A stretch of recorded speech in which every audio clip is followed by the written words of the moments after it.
So next up we have preparing for success, lobbying at the state and federal level. And we are going to try a new thing here, which will be really interesting. Jennifer Bernstein from Horizon Government Affairs is here, as is Julie Jenkins, the Rare Disease Legislative Advocates. And then we have James Romano, who's going to Skype in. So that'll be fun. We're living the ability to use technology to connect. It's a great thing. Okay. Hey, everybody. How's it going? Good. I'm James Romano. I'm the Director of Government Relations for Patient Services Incorporated. We're a national nonprofit patient assistance organization. We help people who have very expensive, chronic, rare conditions access treatments and therapies. I have been in the rare disease community my whole life. I have 3 uncles, 2 cousins, and possibly a nephew who all have hemophilia, or possibly have hemophilia with my nephew. He's still finding that out. So I started out as a 17-year-old punk living in Philadelphia, Pennsylvania. I knew my uncles had hemophilia. One day, my mother came home, said, "Your uncle's in the hospital." I said, "Why?" All I cared about was food, as you could tell, girls, and a little politics here and there. Anyway, long story short, my 3 uncles and my 2 cousins were all infected with hepatitis C and HIV by taking their medication. And I had the experience then of my world changed. And when I went to school a couple months later, I started working on the Ricky Ray Hemophilia Relief Fund Act, which compensated hemophiliacs who were infected with HIV by just taking their medication. So that's how I became an advocate, and I've made a career out of it. I'm in awe of all of you in this room who have devoted their lives to making their children's lives and other people in their lives better. So I hope what I'm about to talk to you today resonates. One of my favorite quotes from a movie is, "In this country, it's not only permissible to question our leaders, it is our responsibility." Michael J. Fox from The American President. I did this exact same presentation to my brother's high school civics class, and A, nobody knew who Michael J. Fox was, and B, nobody ever saw The American President. So I felt kind of old. Okay, this is the audience participation part of this, and I'm not going to ask you to hug anybody. But these are some questions that I think we all need to think about. How many people know who their state representative is? Okay. How many people know who their congressperson, congressman, congresswoman? Okay, how many senators do you guys have? Okay, good. People know that. You each have 2 senators. You'd be surprised on how. Do you know what committees your members sit on? That's very important. Good. That's good. Moving forward, have you guys ever written comments? Okay, so you're all fairly knowledgeable. That's great. The question that I think is most important is, do your representatives know you? Okay. When I checked, I was at the National Conference of State Legislators meeting in Minneapolis a couple weeks ago. Believe me, Minneapolis was a great town. It was very nice. But there was my Delegate Bobby Orak, who happened to be chairman of the Health Committee, standing in front of me in line. He turns out, "Jim, how you doing? It's good to see you." But that took 8 to 10 years of going to meet with him once a year. "How's your wife doing?" The first time he met us, he asked my wife if she worked outside the home. That didn't go over too well with my wife. But it took years and years of going back and meeting him, and finally now he recognizes me. Same thing happened with my state senator, except he would turn around and go the other direction when he saw me coming, because he was chairman of the Health Committee on the Finance Committee where the funding was done, and so he saw me and he knew I was going to ask for money, and so he always went the other direction. Okay, in this country, we are a federalist society. Our powers of our government are split between the federal government and the states. Now, I don't want to get ideologically here, whether some people want the federal government to have more power or not. That's not for us to decide. But a lot of our issues and a lot of healthcare is actually divided between state government regulation and federal government regulation. The founders were pretty clear. They wanted a bifurcated system here. They wanted the states to have a lot of autonomy. Over the years, that has changed, that the federal government has gotten stronger and stronger. The Civil War the Progressive Era, the New Deal, World War II, that really contributed a lot to the federal government's power. However, a lot of our health issues, especially insurance, are regulated on the state level. And that's important for you to know. So when you go in to meet your legislators, you're making sure you're asking the right person the right question. And I think that's something that you want to know. That's why it's good to know who regulates what topics. Obviously, we have 3 branches of government. I should have been a civics teacher. I wanted to be a history teacher, history and government teacher, and I was told that there were a dime a dozen, so I wouldn't probably get a job. That's what at least my wife tells me. I think it's just because she doesn't want me to be a teacher, too. Obviously, we have 3 branches of government in both the states and the federal government. Of course, you have your executive branch. That's your governor, that's your president, and all the agencies that answer to the executive power. You have your legislative branch. In the United States, we have a bicameral legislature, which means you have your upper house, which is the Senate, and your lower house, which is the House of Representatives. Based on England, House of Lords, House of Commons. Nebraska. Anybody here from Nebraska? Okay, no Nebraskans. They're the only state in the union that actually has a unicameral legislature. So they all just call each other senator. And of course, we have a judiciary. You have a Supreme Court. You have state Supreme Courts. You have federal court, and you have state courts. So I'm not a legal expert, so I'm just throwing that out there as there's a third place. If you come to D.C., you can tour the Supreme Court. Okay, so the important thing to know with the legislative branch, I always start with it develops and passes the budget/appropriations. Why I had that first is, technically speaking, they need to pass a budget every year. They don't really have to do anything else, but to fund the federal and a lot of state governments get their money from the feds, you need to pass your budget. Now, they haven't really passed a budget. Like 2 years ago, they passed a budget, and then they keep going on what is called a continuing resolution, where they fund the government at a certain level that they all agree upon. Currently, right now, they're debating that, how they're going to fund the government because the fiscal year ends September 30th, so we don't have another government shutdown this year. We're going to. So in the olden days, and I'm sure Julia remembers, and Jen probably remembers too, we actually had appropriations bills that actually said how we're going to spend the money and a budget blueprint. And at one point, the appropriations process, we used to say there was 3 parties in Congress. There's the Democrats, the Republicans, and the appropriators. Because that was a fiefdom all to themselves. They called them the College of Cardinals. If you were head of a appropriations subcommittee, you were pretty darn powerful. Labor HHS, which funds all the HHS, Department of Labor, Department of Ed, you could do a lot with that. A lot of people used the appropriations process to get a lot of funding and a lot of information into NIH.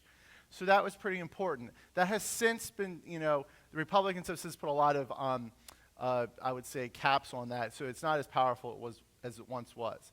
So technically, Congress is supposed to make the laws. They should. They haven't been doing that a lot lately. They also name post office, name federal buildings. Technically, they're also supposed to provide you with constituent services, like getting your Social Security checks on time, your disability, veterans benefits, and tours of the Capitol if you ever come to D.C. There's a committee system, so you should really know what committee oversees the regulation of the health programs. The House Energy and Commerce Committee is is the most powerful one with health care. If you go into John Dingell at one point was the powerful chairman for many years of the Energy and Commerce Committee, and he would go into his office and he would show you a picture of like the Earth from space and goes, that is the jurisdiction of the Energy and Commerce Committee. But then you have the House Ways and Means Committee. That's where the taxation, they actually raise the revenue. Social Security is regulated through there, and some of the Medicare program. The House and Senate both have appropriations. And in the Senate, you have the Senate Finance Committee, which again is equivalent to the Ways and Means Committee, but it does a lot more health regulation. And then you have the Senate Health, Labor, Education, Labor, and Pensions HELP Committee. Ted Kennedy was a legendary chair of that committee for many years. In the states, again, bicameral legislatures, you have a Speaker of the House and the President pro tem of the Senate. Most legislators, the House has the power of the purse, but most have to pass a balanced budget, I think 49 out of 50 states. So what you need to know about that is if they have to pass a balanced budget, they can't just print money like the United States government. The first place they're really looking are health and education programs. So it's very important to be active to make sure that your health programs in the states, like your Children with Special Health Care Needs program or your Medicaid program, aren't cut. Again, you have, committee structure. Make sure you know if your members are, I live in the chair of the Health Committee in Virginia, and then in the Senate Appropriations Committee. So that is something you really need to know because you could be the key to saving some of the programs. Okay, executive branch. So again, you got your governor, you got your president. The president has his cabinet. We have the Department of Health and Human Services. However, the real power with healthcare lies with whoever their personal aides are when it comes to their healthcare. So when you go into especially a governor's office, you meet with the health secretary. It's nice to meet you, and they do advise the governor. The person who you really want to talk to is whoever their healthcare aide is on their personal staff, because that's where you're going to get your message, I think, more clearly and closely. Then you're going to have to go through the bureaucracy of the department. Obviously, they implement laws, so you put out lots of regulation. There's a lot of opportunities for you to comment, and so it's very important that on a state basis and federally that you're paying attention as to what's coming out. And that's really our responsibilities, is to let people know when we really need advocates to respond. Of course, we have the Judicial Branch, federal courts. We have a history of judicial review. The Supreme Court is, your Supreme Court of the court of last resort. What you really need to know there is look what effect it had on healthcare. It did away with the Medicaid standards for the states, so states could choose whether they want to expand their Medicaid or not, which really has a real hard, it has a lot of implications to state advocates. In Virginia, I'm dealing with patients every day who would have qualified for Medicaid, but we haven't expanded Medicaid because the Speaker of the House doesn't want to, and he's blocking it. So it's something for you to take in consideration how the judicial branch really does affect the legislature. Healthcare policy. Okay, so these are some really big, and you guys all know this, and I'm just repeating it, but disease research funding. NIH that's Congress's purview. Obviously, treatment trials and clinical trials and drug research, FDA. That's regulated by the Congress. I always get the biggest charge out of it. FDA is funded, the FDA approves through the agriculture appropriations bill and not the labor H. I always got the biggest charge out of that, but they do so much with food inspection and regulation that agriculture actually has jurisdiction over FDA appropriations. Medicare, it's totally a federal program, so Congress really oversees the regulation of the Medicare program. However, Medicaid is a partnership. Very interesting story with Medicaid. There was a gentleman named Wilbur Mills, and he was a legendary congressman from Mississippi. Anybody here from Mississippi? He was there forever. I think he probably got elected right after the Civil War. In the 1960s, when Lyndon Johnson wanted to create Medicare, he wanted to Wilbur Mills said he would do it, but he wanted to create a Medicaid program for the poor. And in it was a federal and state partnership. The feds put up part of the money, the states put up. New York, for every dollar the feds give them, they put up $1. In Texas and in the South, for every $3 that the federal government would give you, you only had to put up $1. So we made it very good for the South to have for the Medicaid partnership. So their federal match is quite generous than what it is for the northern states, which I always thought was kind of funny. So it is a state and federal. So states have to kick in a lot of money. So I'm sorry, I screwed that up.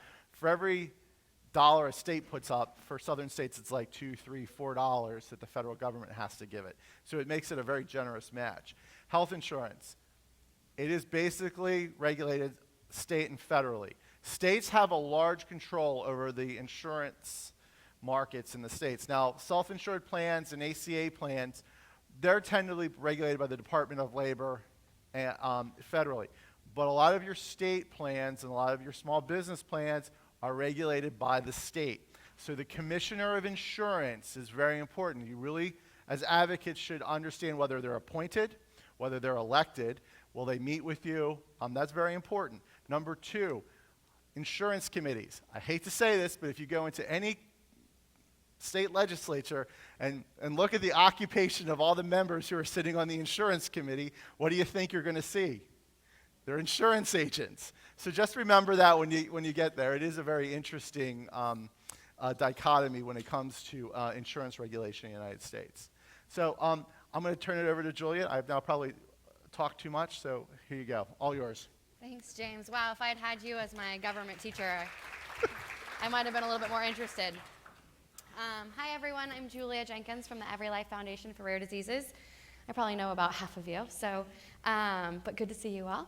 I'm just going to talk a little bit today about building relationships with your members of Congress. So Faster Cures released a report a few years ago that kind of inspired a lot of our programs, and basically that said that the reason why the AIDS movement was so successful in changing policy is that the advocates were actually patients. They weren't paid lobbyists, they weren't heads of organizations, they were the patients. And so that's kind of been our motto, because honestly, there isn't an organization out there that's representing your specific interests. And no one is going to be as effective as you are as a patient on Capitol Hill. So what we've kind of done is we have a lot of programs, but I just wanted to just kind of put that out there, that it's really your responsibility as a parent and as a patient to really move policy. And our foundation is here to help, but we are only as strong as our ability to mobilize all of you. And any organization out there is the same thing, that we're only as strong as the actual patients. And so we have just been working on empowering the patient, and our motto there is amplifying the collective voices. So we're not here to be your voice, we just want to be here to make sure that you are heard. So RDLA is a program of the Every Life Foundation. We have a bunch of services that we provide free. You don't have to hire a really expensive lobbyist to get all of these services. We actually will help you. I know I've talked to a lot of you here about your state legislative initiatives or any federal legislative initiatives, and again, we're here to help. We have legislative resources. And we also have this great one about the first step in building a relationship with your member of Congress is getting to know them. We have this link on our website that allows you to learn about your member of Congress. So we're going to take my personal one, who's Barbara Lee. She's an interesting interesting member of Congress, but every member of Congress is going to be different. Some are going to be more powerful in your position and what you care about, but all of them can be advocates. I will also say that if you are a representative of a patient organization, you don't have to just go to your member of Congress. You can go to the key members because you're representing other patients in their district. So I encourage you, if you're not part of an organization, if there's no organization for your disease, start one.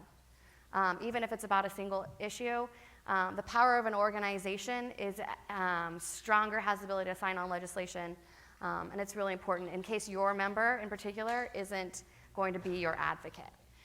So my member is Barbara Lee. It's in Oakland. She is probably one of the most liberal members of Congress out there.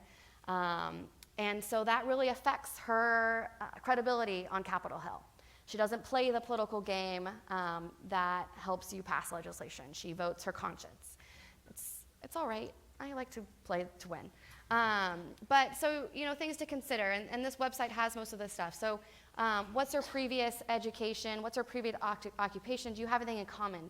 Does she have children? Does she have grandchildren that you could relate, how rare diseases affects you as a parent or affects your grandchildren, or what kind of future you want, or the importance for medical science, medical research. Has she co-sponsored any legislation? Now, Barbara's great. She'll sign on to legislation because she's very altruistic and wanting to help patients. What committee does she sit on? She doesn't sit on any committee that's exciting for us, which is Energy and Commerce, Appropriations. What's her relationship to leadership? She actually has a great relationship to the Democratic Party leadership. Nancy Pelosi, my old boss, is right across the bridge from her. So she's got good connections to leadership, and that's important because they can make a call to leadership. Are there major medical research institutes or universities in her district? In Oakland, not so much, but close in other districts. But that's important because members of Congress really care about the medical institutions and the universities in their district. And if you could tie rare diseases to that medical institution, you can kind of build collaboration there with your member. Is her seat safe? Or does she have a tough race? For Barbara, she's going to be reelected. But this is a really important thing to consider because as much as they may want to help you, they live in a very political world. And so, for example, a lot of Republicans are actually in support of NIH funding, but they won't say that publicly because their race is tight. And that's regrettable, but it's understandable because they are still really helpful in all the other bills, and you don't want them to lose their seat because they can be helpful in other ways. But it is a political process, so it's things to consider. If it's a tough race, consider going out and helping on the campaign. We'll talk a little bit about that later. Demographics in your area are important to consider. And major donors, are they supported by the pharmaceutical company? Are they supported by the generics companies? You'll see that, are they, major donors? You'll find that members of Congress that are supportive of generics companies are less likely to support more incentives for drug companies. And major supporters, major donors, that's also helpful to see whether or not any of those things you have in common with. Do you know any of our major donors? Could you use some of her major donors to leverage what you need?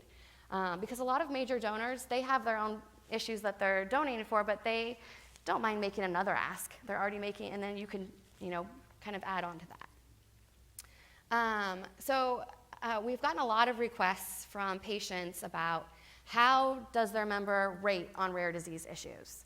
And so it's been a long time coming, but we're finally going to launch our rare disease report card in October to kind of help as a voter education tool. But what we've basically found from this report card is that if we've had an advocate meet with them, they score relatively well. If we haven't had an advocate meet with them, they score relatively poorly. Now, there's a few outliers that are just terrible members of Congress, and hopefully they won't be there next time. But, this report card really has become a reflection of the work that we here together need to do to educate our members. So we just had our first fly out, yes, where we had people meet with their members in district. And even though I only recommend having 2 asks, we actually had a patient advocate go in and meet with Rep. Lewis, and she got him to sign on to the Caucus as well as 4 pieces of legislation that benefit the rare disease community. So it's just about the ask. It's about building that relationship. So you really do have the power. So we're releasing this on our website, and for those of you who go to the conference and meet with your members, you'll be able to show them their score and then encourage them to get a better score the next year. Report cards are really important because, members do need to be held accountable and given credit. And sometimes they don't really care about an issue. They're not really going to take a position. But if they find out that it's going to be scored on a report card, no member wants to get a bad grade. So it's really kind of a new tool to help the community succeed. And this is just an interesting graph about why relationships matter and your influence on meeting with your member and contacting your member. So there's all different ways you can do. You can meet in person, you can meet in the district in DC, you can send messages, you can call, you can fax. Congress still uses faxes. It's actually better than email. They still use they don't even use PowerPoints yet. They're still on the whole big poster boards. But it's, if you have a fax machine, fax in your letter, they're more likely to get it. Using the news also is helpful to, anytime you can thank them or call attention to your issue in the news and mention them. Every member of Congress has a staffer whose job is to comb the news for their name. I used to do some of that.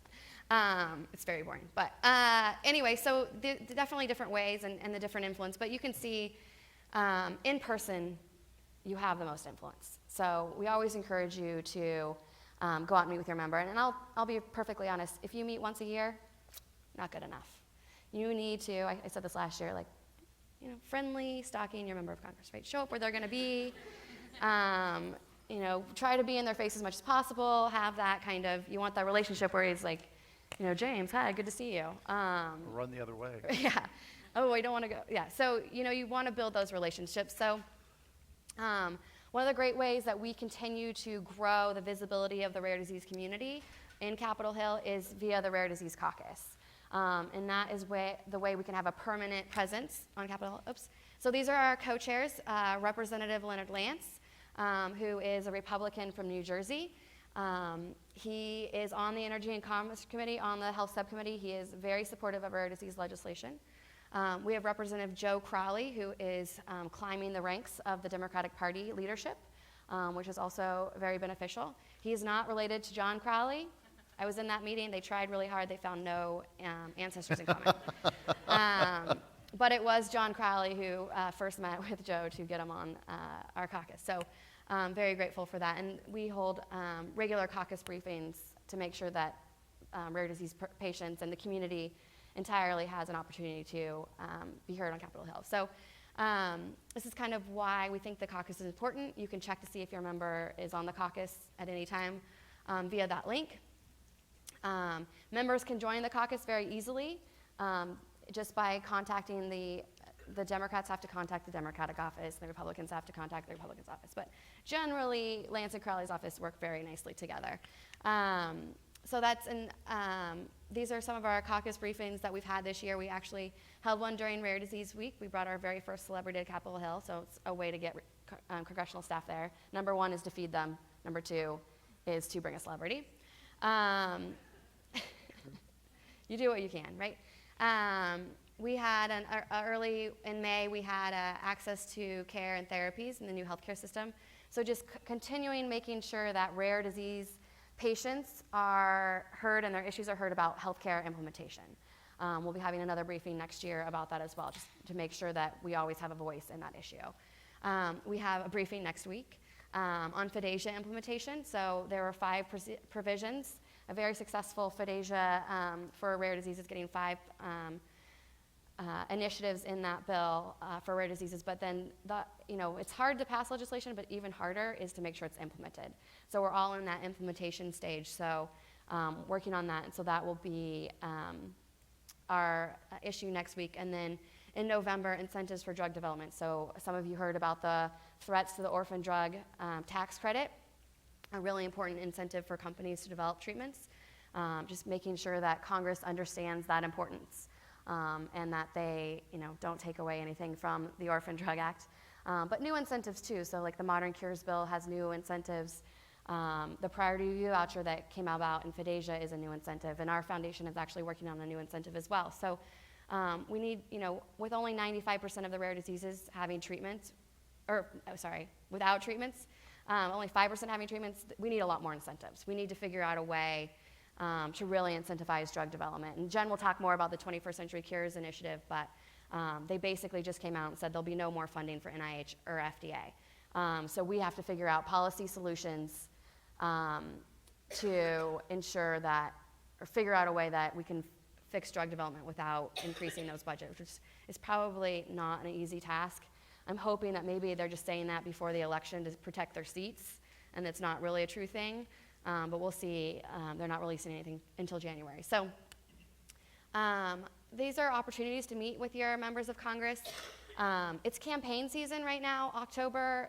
Congress is not even in DC. They are all in your district. So they will be having town halls, campaign events. Congressional campaign events are actually relatively, some of them you can give like $10 to $30 to attend. So that important to build a relationship or to host a coffee for a candidate, to get them to be an advocate before they become a member of Congress, but just for them to see that you're a constituent and that you support them, because they really, they care about issues, but they care more about votes, right? They care about votes and money. They need to be reelected.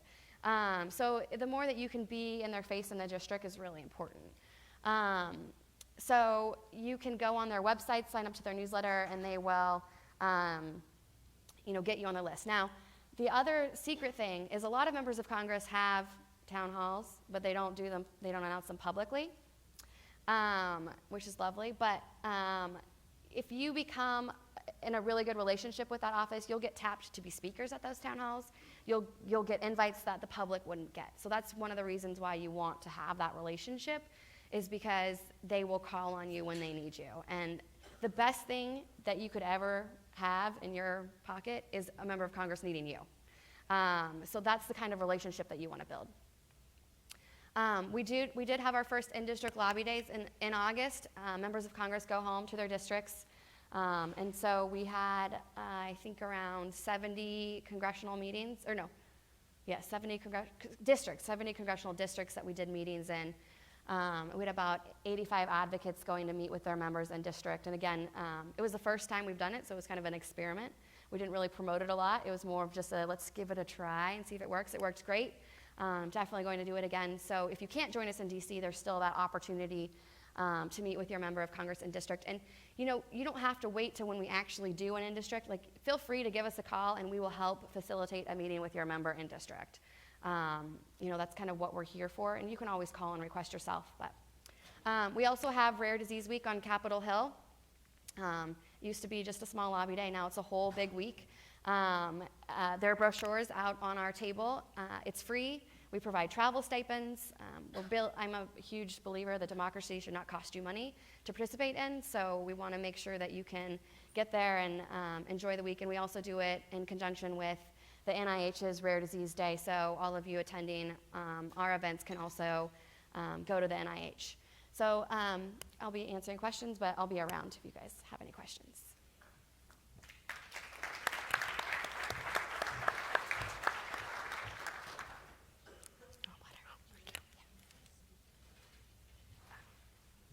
Are you guys ready for me?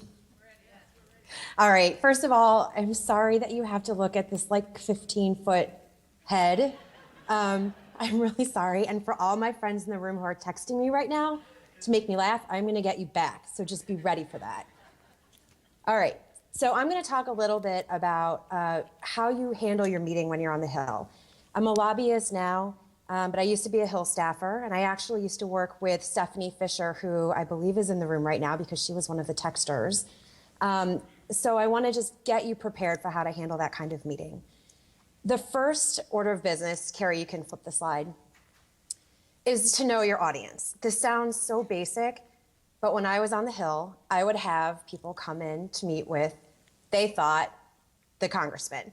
And then I would show up, and they were like visibly upset that it was just me, which made me feel horrible. So know who you're meeting with before you go in, and your remarks would kind of have to be tailored based on who you're meeting with. The staff are really the best meetings because, as Jim said and Julia said, that's who you're going to have your relationship with, and they're the ones who are going to get the work done. It's great to have a relationship with a member, but as important, or maybe even more so, is to have that relationship with the staff person. And so you want to start off on the right foot with them. You want to try to get them prepared ahead of time for the meeting if you can. I would have 20 meetings in a day, and each meeting was 20 minutes long, maybe. Some of them were done in a hallway. Some of them were done, it was just chaos half the time. And I had very little time to prepare. So what I appreciated was when groups would come in to meet with me, and they would actually send me materials ahead of time so that I didn't have to do anything except print them and read them. And I feel like that I can't emphasize that enough, that if you know ahead of time who you're meeting with, or if you need help in figuring out the staff person, I can help you with that. Julia can help you with that. Try to send them some information before the meeting. That way you'll have a little bit more time when you're doing your meeting to get right to your issue instead of wasting a lot of time on the background, which I admit, when I was on the Hill, I had 50 different issues I covered, and people would come in and meet with me about just random issues I literally knew nothing about, and I felt like they could tell that I knew nothing about what they were talking about. So whatever you can do to help them ahead of time is what you should do. Next slide. And do your homework before you go in. There's a lot of background information that you can find through RDLA or just through doing a basic internet search. Is the member who you're meeting with already on the Rare Disease Caucus? If they're not, you should ask them to join, first of all. But oftentimes, as Julia kind of touched on, you don't know if there's a member who might be impacted by a rare disease issue or staff. And Julia and I have been in meetings with staff. We've been contacted by staff who either have a rare disease or who have siblings with a rare disease and have contacted us to ask us about the caucus because they wanted to put their boss on it. So the universe out there is huge for people who are impacted by rare diseases, and that universe extends to the Hill. Also, you might find that the member that you're meeting with is already on a caucus or leading a caucus. That kind of translates into the rare disease space. In particular, there's a lot of disease-specific caucuses. There's cystic fibrosis, there's pediatric cancer. So figure out if there's some dovetailing between members that already have a caucus assignment and our caucus. And then also whether or not the member who you're meeting with or their office, if the member is a medical professional. There's lots of doctors and nurses. So it helps in the discussion if they have a background somewhat in the medical profession. Next slide.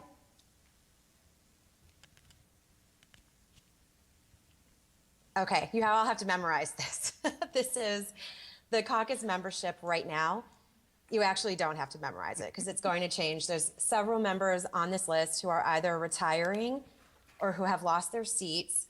I will refrain from talking about the elections, although I have very strong opinions about some members, and I'm happy to see some go.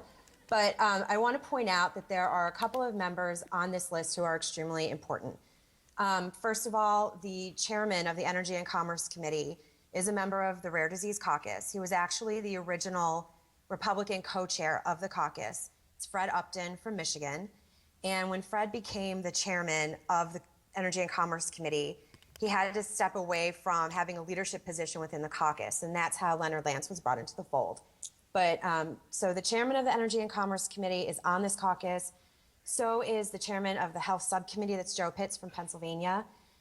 There are also a number of members on here who sit on the Energy and Commerce and Ways and Means committees. So it's a great tool. It's available on RDLA's website, and like I said, we'll be updating this after the elections to show you who's dropping off. There's quite a few, so we'll have some rebuilding to do next year. Okay, next slide. I know this is also basic, but I have to say it because so many people miss this. Be on time for your meeting. If it's a session day, it's chaos. And if you're early, you're on time. And if you're on time, you're late. So just remember to be on time. Also be prepared that you might have your meeting cut down. You might have 20 minutes or 30 minutes that you think you get, and then you wind up doing a 10-minute meeting in a stairwell. So just be prepared to be flexible if you're on the Hill and it's a session day. Also, if you haven't been able to reach out to the staffer prior to your meeting, you can kind of tell within the first couple of minutes whether, if you see their eyes glaze over, you're in trouble and you have to kind of like start from the beginning. If they have some general understanding of what you're coming in to talk about, you might not have to go over all the basics, but always assume that you probably do. Have some leave behind documents that are prepared for the staff person, information about your organization, information about disease specifics, whatever it is that you can leave behind, so that they have something to refer to. And then also, if you're meeting with a member or even if you're meeting with staff, be sure to get a picture, because I love it when I see groups actually posting on their Facebook pages pictures of them going in and meeting with members and staff. And then if you send a link to that to the member's office, a lot of times the member's office will put it on their Facebook page as well. So it's good publicity for the member, and it also looks good that you were in to meet with them. Okay, next slide, Carrie. And I know this is all so basic, but please, please, please send a thank you email to the staff person that you met with. My mom, when I was a kid, she always used to say, write your grandma a thank you note. And I'd say, but I told her thank you. Why do I have to write this note? Write the note. It's very noticed if you don't do it. So like I said, this is all about really cultivating a relationship with that staff person. You want to start it well, but you want to end that meeting well, and you have to follow up with a thank you note. Again, promote the meeting on social media, and then continue to keep up with the staff person. They don't have time to stay up on your issues. So if there's some new development, or if there's some information that you think they need to have, continually send that to them. And you want to be seen as a resource for the staff, so that if they have a question that comes up from their boss about something in your space, you're the one that they call. So continually check in with them. Don't just leave the meeting and not have any contact with them for another year. You can't do that. Next slide. And Julia touched on this. I love the district office. And Stephanie Fisher, who is in the room with you, she and I actually used to work in our members' district office. And it was much better in a lot of ways than working in the DC office. It's less hectic. There's not, votes for, whatever going on. There's not bells going off. There's no markups. It's just kind of like me time with the member. And so you don't have to travel. It's laid back. You get more time with the member. I would highly recommend that, it's great if you can come to DC, but if you can't, it's fine. Go to the district office and set up that meeting, and we can help you to do that. I think you'll probably get more out of a meeting in the district than you would in a meeting in DC. That being said, a lot of times things are lost in translation from the district office to DC. So what you might want to do is get the staff person's name in DC who handles the issues that you're going to meet about, follow up with them after the meeting or before, just to give them a heads up that this meeting happened. And I think I did that in record time. I wanted to be sure to leave time for questions, but my contact information is here. If you guys need anything, anytime, email me, call me. You can keep emailing me while I'm Skyping. I see all your emails, everybody.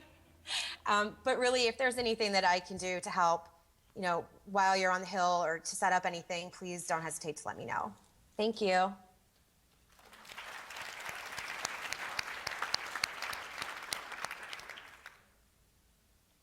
Questions? Questions? Comments? Concerns? Question. Robert Salaya, American Medchem. Today we saw the functioning of Creating Hope Act, where BioMarin got the first voucher for pediatric, and they turned around and sold it to Sanofi, Regeneron.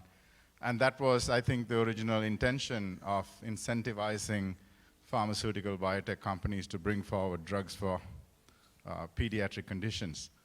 So it's nice to see that working, but is that going to get support, continued support?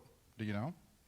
I'm sorry, what was the question? The Creating Hope Act? Does it need continued support? Yeah, or will it? Yes, it will. I believe Jen kind of worked on the negotiations at the very end, but I believe it's just a pilot program right now, and they're looking to see whether or not it's going to work, which is pretty typical of legislation. When you start out with a bill, you really want it to be this big, amazing thing, and then at the very end, you take whatever you can get.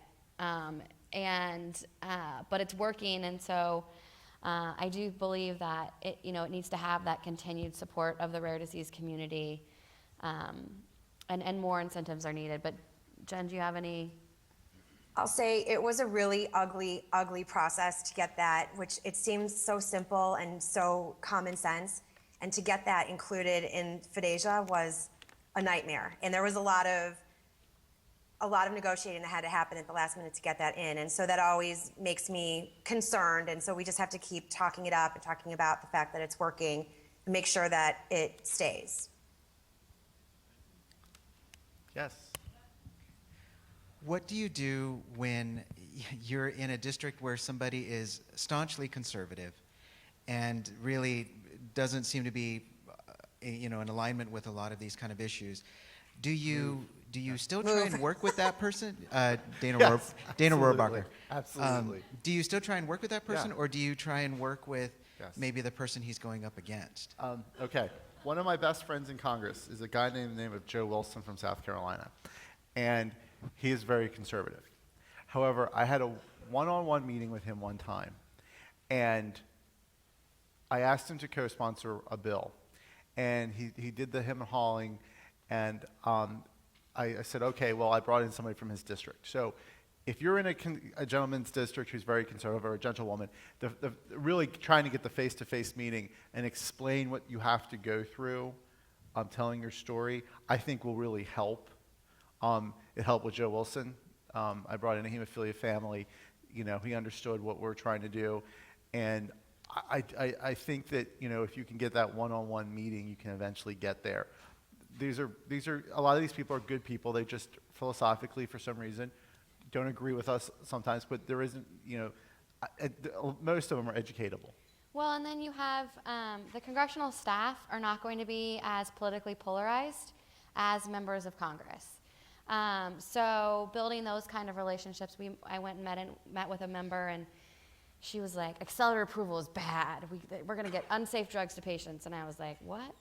And then as soon as she left the room, the staff was like, we're on board with what you're saying. Like, we'll figure this out. Like, my friend has a rare disease.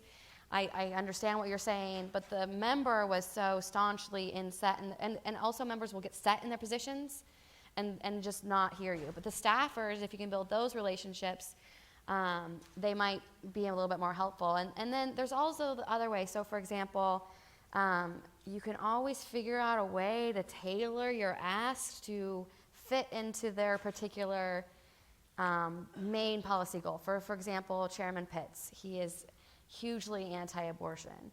So if you can figure out a way that what you're asking for somehow may slow down the rate of abortion, then use that in your talking point and you'll get them engaged, right? So you just kind of have to follow their policy position and kind of, and that's one of the things that Jen and I we know the members, and Jen, and so like if you have a question about how best to address this particular member, especially if they're a key member on the key committees, and you don't think that they're going to like your message, like feel free to, we'll do a call with you and kind of talk about your talking points and how you can, deliver the message in a way that they will not just shut down. At the end of the day, you're their constituent.